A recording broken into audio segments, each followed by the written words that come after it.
A few days in my life have changed me as much as the day my father, James, died suddenly at the age of 55. My father didn't talk much, and he didn't show off his money. So, when we heard his will, my mother Amy, my sister Kelly, and I were shocked. The lawyer told us that my father had left behind $100 million, an amount we never expected. As the oldest son, I always thought I would take over my father's small business and continue his work. But the will not only showed his hidden wealth, it also divided the money in a way that gave much more to Kelly and me than to our mother. This news caused a lot of trouble in our family.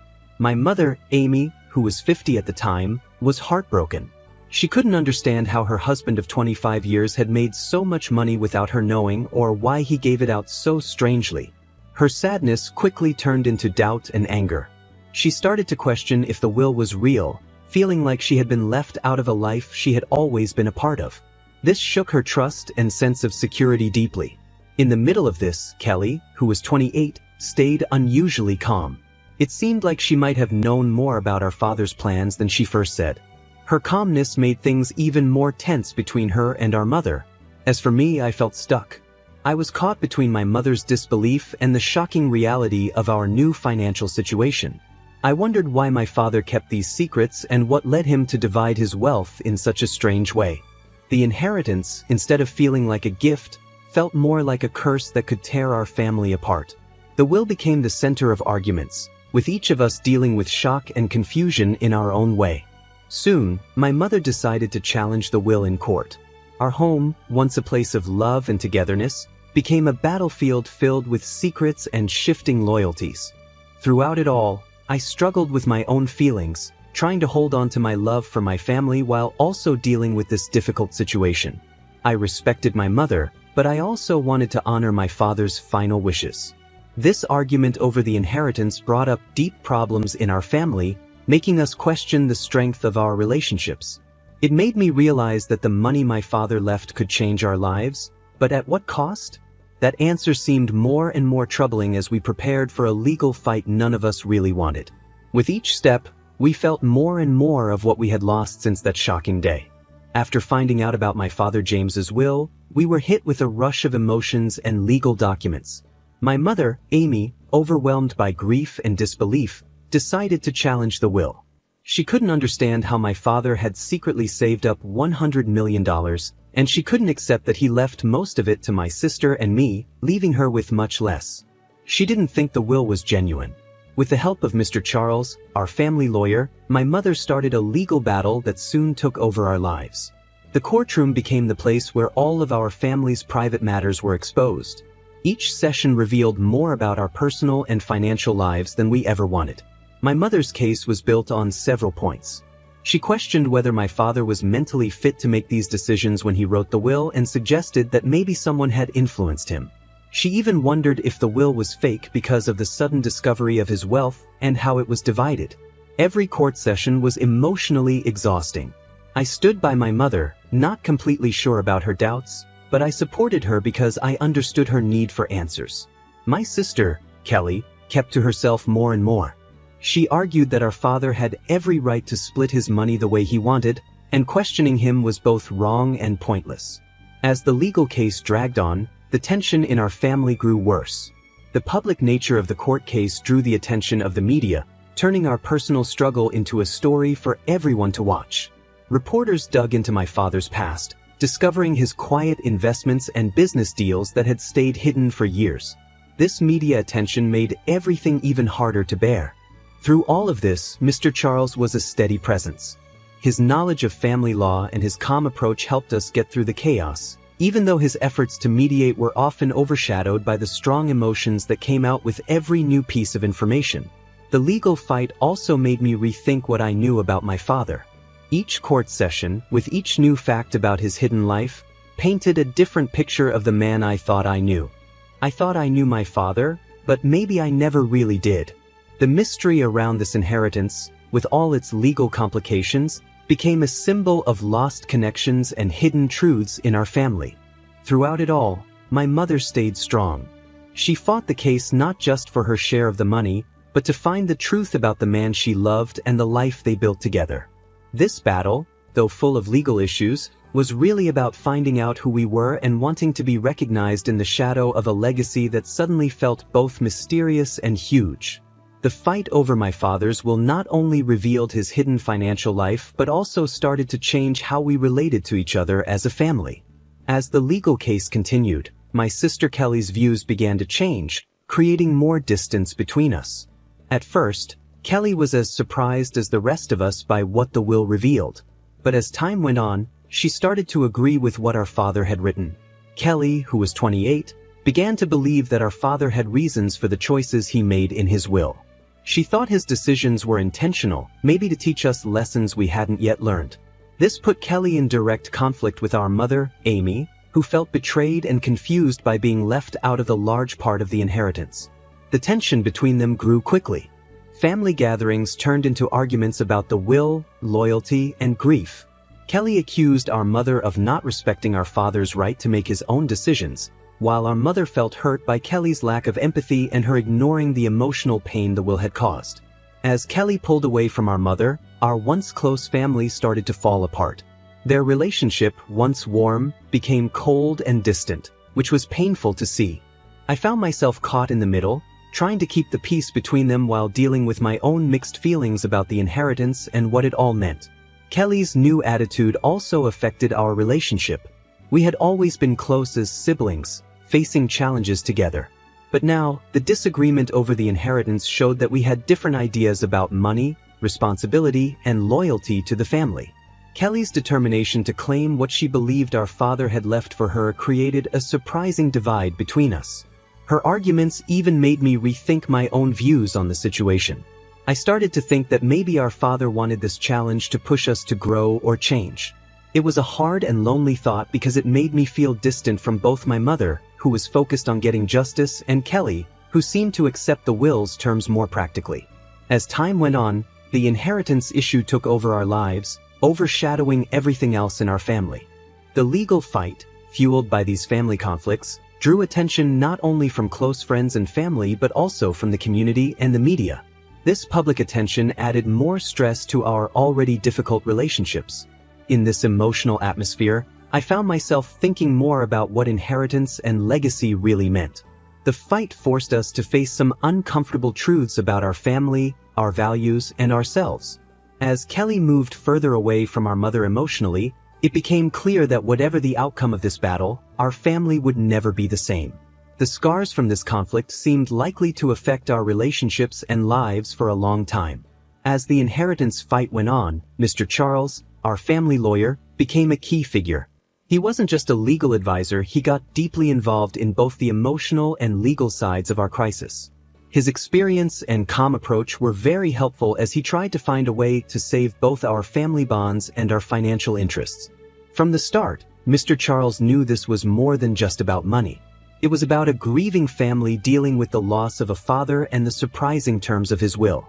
His approach was thoughtful and caring, as he tried to mediate between us while making sure the legal process was fair and careful.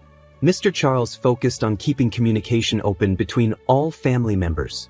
He organized meetings where we could talk freely, not just with immediate family, but also with relatives affected by the situation. These meetings allowed us to express our feelings in a less formal way than in court. Mr. Charles listened carefully to everyone.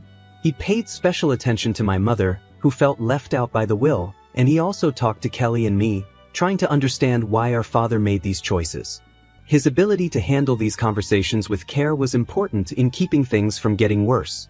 On the legal side, Mr. Charles used his expertise to look at all possible outcomes of the case.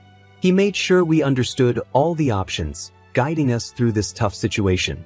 Mr. Charles explained all the possible outcomes, from completely canceling the will to fully following its terms, and talked us through the legal consequences and how long each might take.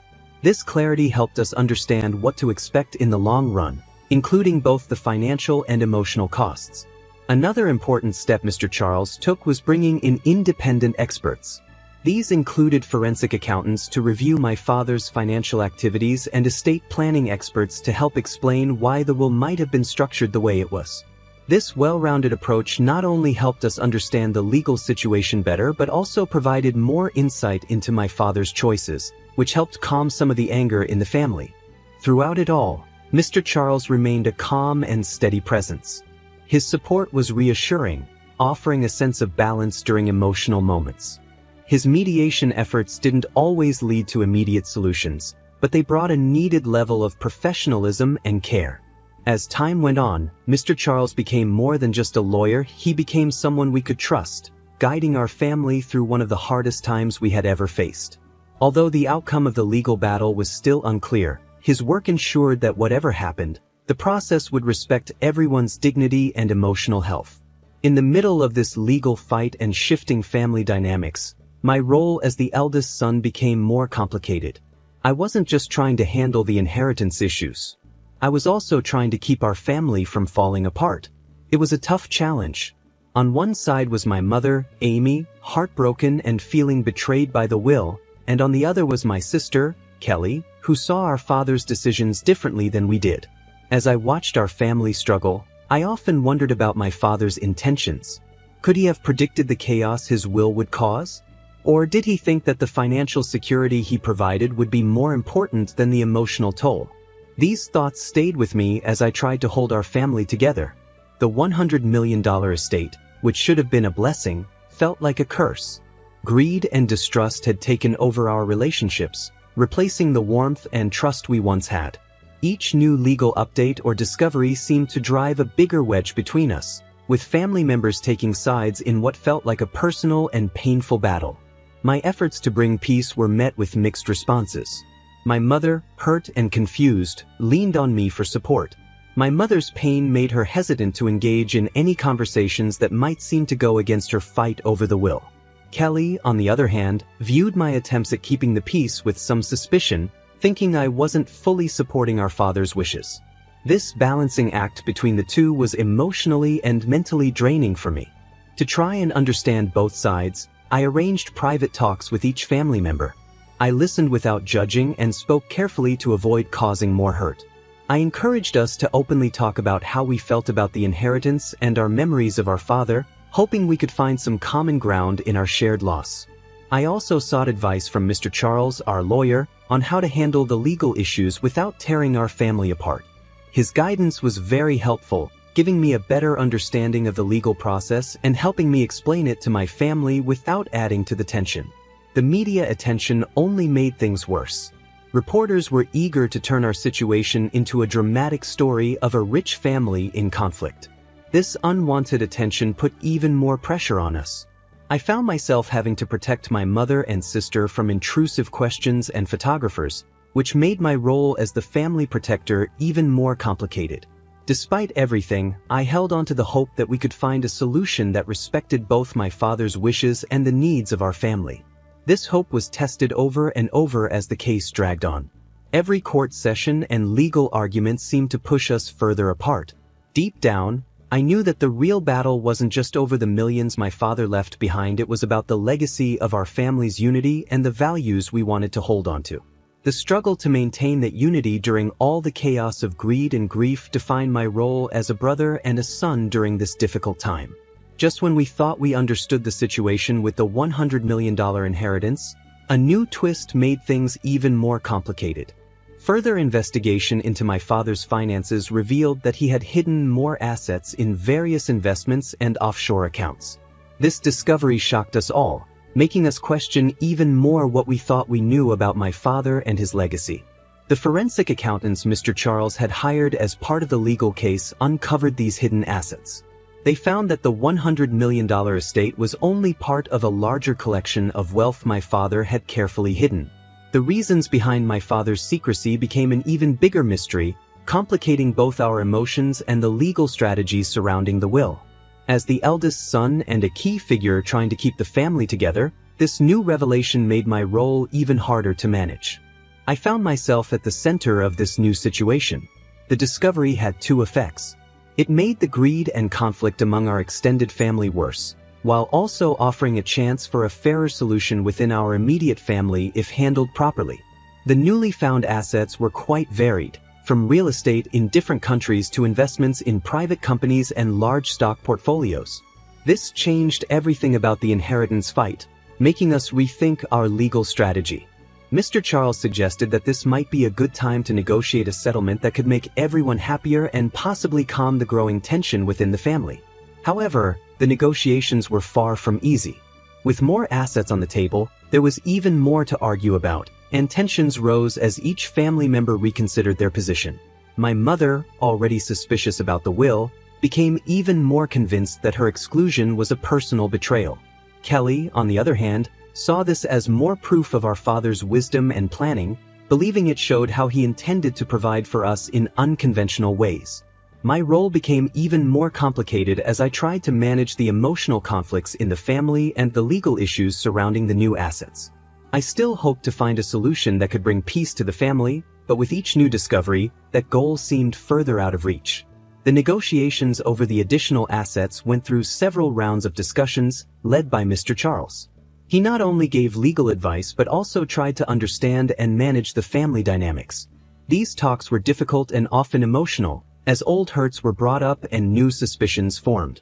Through all of this, the idea of legacy took on a different meaning for me. It wasn't just about the money my father left behind anymore, it was about the memories and values tied to that wealth. The newly found assets highlighted the gap between the father I thought I knew and the businessman who had operated in such secrecy. As we moved forward, the challenge was to balance his role as a family man with his secret financial life, which made it hard for us to come together and heal. The path to resolution was filled with both legal and emotional challenges, but it was one we had to walk carefully, balancing the realities of wealth with the emotional ties of family. The court proceedings, already complicated by the financial discoveries, became more personal during the testimonies. These court sessions revealed the deep cracks in our family that had been hidden for years, and emotions ran high as we tried to untangle my father's true intentions. As the eldest son, this made the process even more intense and personal for me. I watched with a heavy heart as each family member took the stand. The courtroom, filled with lawyers, reporters, and curious onlookers, was a harsh setting for the raw emotions my mother Amy and my sister Kelly showed. Each testimony revealed their pain, hopes, and feelings of betrayal. My mother's testimony was especially heartbreaking. She spoke about her life with my father, James, describing what she thought was a partnership built on respect and shared decisions. Her voice cracked as she talked about the later years of their marriage when James became more secretive. At the time, she thought it was just the stress of his business, but now she believed it was related to the secret wealth he had been accumulating. She expressed feeling betrayed not only by the will but by their entire marriage, which she now saw in a different light. Kelly's view was very different. When it was her turn, she defended our father's decisions, saying he was not only securing the family's financial future but also challenging us. She believed he wanted us to rise above our personal conflicts and handle his legacy with maturity and grace. Her testimony was confident and composed, but it did little to ease the tension between her and our mother. During my own testimony, I tried to offer a balanced perspective, acknowledging both my mother's pain and what I thought might have been my father's intentions. I spoke about the man I knew, a loving father and a smart businessman who may not have realized how his secret financial planning would affect us emotionally. I also brought up the newly discovered assets, stressing the need for a clear and fair solution that would honor his complex legacy without further tearing our family apart. Mr. Charles, our lawyer, played a key role during these sessions. He carefully navigated the legal details and emotional issues with skill, understanding our family in a way few others could. His goal wasn't just to win the case but to help mend our family if possible. The emotional weight of these testimonies was huge. The courtroom felt like a pressure cooker, with old hurts and unresolved problems coming to the surface. The process was cathartic in some ways but also incredibly damaging. Relationships that had taken years to build were breaking apart before our eyes, held together only by the fragile hope of finding a solution that could address both the emotional and financial needs of everyone involved. The impact of these testimonies went beyond the courtroom. They became the focus of media attention, turning our personal pain into a public spectacle. This extra layer of exposure only made the stress and anxiety worse for all of us. We all felt overwhelmed, making the legal process even harder to bear. As the court sessions continued, it became clear that the outcome of this battle would change our family forever. No matter what the final decision would be, the emotional scars would last, and we would have to figure out how to move forward after dealing with a legacy as complicated as the man who left it behind. As the inheritance fight dragged on, the chance of a peaceful settlement seemed to fade. We had started with a small hope of reaching a compromise that would help us avoid the bitterness of a long court case. But as everyone held firm to their positions, the negotiations fell apart. What had begun as hopeful discussions turned into failed attempts that only made the divides in our family worse. At first, there were some positive moments. Mr. Charles, our family lawyer, arranged several mediation sessions to encourage dialogue and work toward a fair solution. We talked about different options for dividing the $100 million and the other assets that had been uncovered. Each of us, my mother Amy, my sister Kelly, and I brought our own views and emotions to these talks. My mother was firm in her belief that she had been wronged by being left out of the will and deserved a large share of the estate, not just for the money but also as a matter of respect.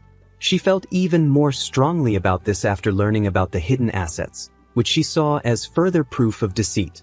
Kelly, however, continued to support our father's wishes as written in the will. She saw it as a reflection of his understanding of each of us and believed we should honor it. My role in these talks was incredibly hard. I tried to find a middle ground between my mother and Kelly, suggesting different ways to divide the assets that could address both legal and emotional concerns. But every compromise I offered only seemed to highlight how far apart we were. Kelly saw these ideas as going against our father's wishes, while my mother saw them as necessary to correct a wrong. The mediation sessions often ended in frustration and tears, with each of us retreating to our own sides. The emotional strain was clear on everyone. The stress made old wounds worse and created new ones, making it harder and harder to have a rational discussion. The intense media attention that followed each session added even more pressure, turning our private pain into public drama. Mr. Charles's role grew from just being a legal advisor to being an emotional support for all of us. Despite his best efforts, the possibility of finding common ground seemed to slip away a little more each day. The combination of legal complexities, the large amount of money involved, and the deep emotions of everyone made the situation incredibly difficult to resolve. The failure of the negotiations made everyone more firm in their positions, creating barriers that seemed impossible to overcome. When the talks broke down, it marked a turning point for our family. It became clear that we would need the court to decide the outcome. This was hard to accept because it didn't just mean the failure to reach a compromise, but it also felt like the end of any chance of family unity. As we prepared for the court proceedings to continue, there was a sense of resignation and determination. The stakes were higher than ever, not just in terms of money, but also in the lasting impact this legal battle would have on our relationships. A court ruling seemed inevitable, but it didn't offer much hope for healing the divisions that had come to define how we interacted. After months of emotional testimonies, failed talks, and deep legal scrutiny, the day of the final verdict arrived. This was the moment that would decide how my father's $100 million estate, along with the newly discovered assets, would be divided. It would also reshape the dynamics of our family. The tension was thick as we entered the courtroom, each of us feeling a mix of fear and hope. As the judge began to speak, the room went silent. The verdict would not only settle the legal dispute over the inheritance but also mark the start of a new chapter for our family. This chapter might bring us back together or permanently break the fragile bonds that still connected us. The judge acknowledged the complexity of the case, noting how deeply emotions had influenced the entire process. The decision considered the many legal arguments presented, the personal testimonies that revealed much about our relationships, and the possible effects on family unity. The verdict was more balanced than we had expected. It didn't completely favor any one side but offered a compromise that aimed to address the concerns raised by everyone. The judge ordered a redistribution of the assets that was different from what my father's will had laid out. My mother, Amy, was given a significant portion, recognizing her role in my father's success and the unfairness of her being excluded. Kelly received a large share as well, but with conditions to ensure the responsible management of the wealth, reflecting her focus on preserving our father's legacy and business values. As for me, I was given the responsibility of overseeing certain parts of the estate, with the task of balancing our father's business legacy while making sure that all family members were fairly supported. The verdict also required us to attend family counseling as part of the estate settlement, recognizing the deep emotional wounds that needed healing beyond the legal matters. This showed the judge understood that the issues we faced weren't just about money, but about the very core of our family relationships. When we left the courtroom, the mood was quiet and heavy. There was some relief that the legal fight was over, but the emotional weight was still there. Kelly, Amy, and I exchanged tired looks, knowing that while the court had made its decision, the journey to emotional healing and real reconciliation was just beginning. In the days after the verdict, we took small steps toward understanding and possibly forgiveness. The required counseling sessions weren't so much about the will anymore, but about years of miscommunication and unspoken feelings. Slowly, we began to see each other not as enemies in a legal fight but as family members who had all lost something irreplaceable: the trust and simplicity we once shared before the will was revealed. The court's decision had definitely changed our family dynamics, creating new rules for how we would interact and handle financial matters. But it also gave us a small hope that, over time, we might rebuild something stronger from the conflict. The final ruling on the inheritance brought both an end and new challenges. It closed the chapter on our bitter legal battle over my father's $100 million estate, but opened a time for reflection and rebuilding as we moved forward. One of the biggest lessons we learned from this experience was the importance of being open with each other. The secrecy around my father's finances had been a major cause of the conflict. From now on, we committed to being more transparent about financial matters, making sure no family member would ever feel left out or surprised again. This openness extended beyond just money. It included having more honest conversations about our expectations and concerns as a family. Another important lesson was the value of good legal and financial planning. The complicated issues that came up during the court case showed us the need for clear, well-documented estate plans that take into account not just legal rules, but also the emotional and relational needs of the family. We learned that estate planning shouldn't be done in secret but should involve everyone affected. This way, misunderstandings can be avoided and there would be a clear plan for future generations. The required family counseling sessions ended up being a turning point for us. They taught us the importance of addressing issues before they grow into big problems. Through these sessions, we began to better understand each other's perspectives and concerns, which helped us start the healing process. We realized that truly listening to each other was just as important as any legal document for keeping family peace. This experience also showed us that wealth can be both a blessing and a burden. We saw how money could create opportunities but also cause conflict and unhappiness. This made us rethink our values as a family. We started to focus more on our relationships and shared experiences instead of just material things. We understood that the real legacy we wanted to leave behind was one built on mutual respect and support. As we put these lessons into practice, new beginnings started to form. Amy, Kelly, and I began to build a different kind of relationship, one that was more careful and thoughtful, but also more mature. We created new traditions and routines that allowed us to spend time together without the weight of past conflicts hanging over us. We also began working together on charitable projects, using part of the inheritance to support causes that mattered to us. These efforts helped repair our family bonds and gave us a way to honor my father's legacy in a positive way. Working on these projects gave us a shared purpose and helped shift our focus from what we had fought over to what we could accomplish together. Looking back, it was clear that while the inheritance battle had been painful, it also taught us important lessons. We learned about resilience, the complexity of family relationships, and the power of forgiveness.